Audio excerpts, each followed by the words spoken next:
Lu tahu nggak, dulu Jepang pernah punya penguasa yang sejak lahir dianggap makhluk suci, keturunan langsung Dewi Matahari Amaterasu, simbol tak tersentuh negara. Tapi perang, bom nuklir dan politik dunia memaksa dia turun dari status ilahi dan mengakui dirinya cuma manusia biasa. Namanya Hirohito, orang yang hidupnya jadi saksi perubahan. Jepang dari kekaisaran feodal fanatik menjadi negara demokrasi modern. Hirohito lahir 29 April 1901 sebagai cucu Kaisar Meiji yang mengubah Jepang jadi modern. Tapi masa kecil Hirohito justru jauh dari modern.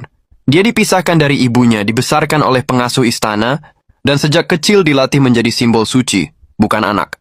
Dia tidak boleh menunjukkan emosi, tidak boleh dekat dengan rakyat, dan tumbuh dalam lingkungan steril yang penuh ritual kuno.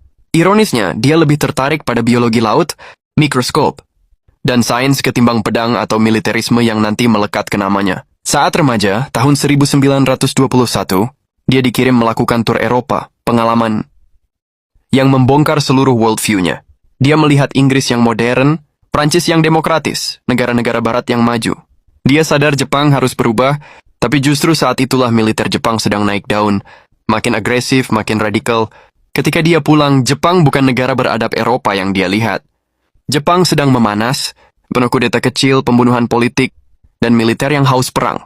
Dia naik takhta tahun 1926 sebagai Kaisar Showa. Secara teori dia penguasa tertinggi, tapi secara praktik dia duduk di singgasana yang dikelilingi jenderal-jenderal fanatik yang percaya Jepang takdirnya menguasai Asia.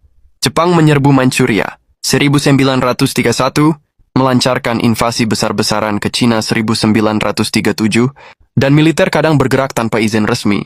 Hirohito menerima laporan detail, dia terlibat, tapi kendalinya tidak absolut.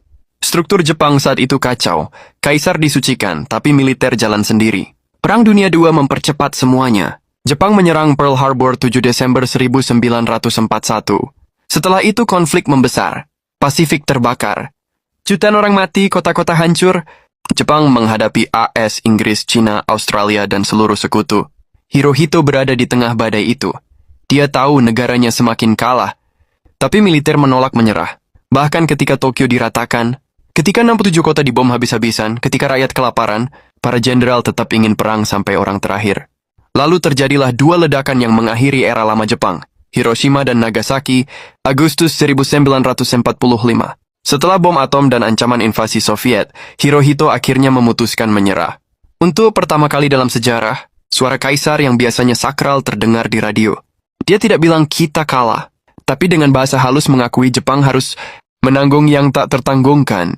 Itu pidato yang mengubah arah sejarah.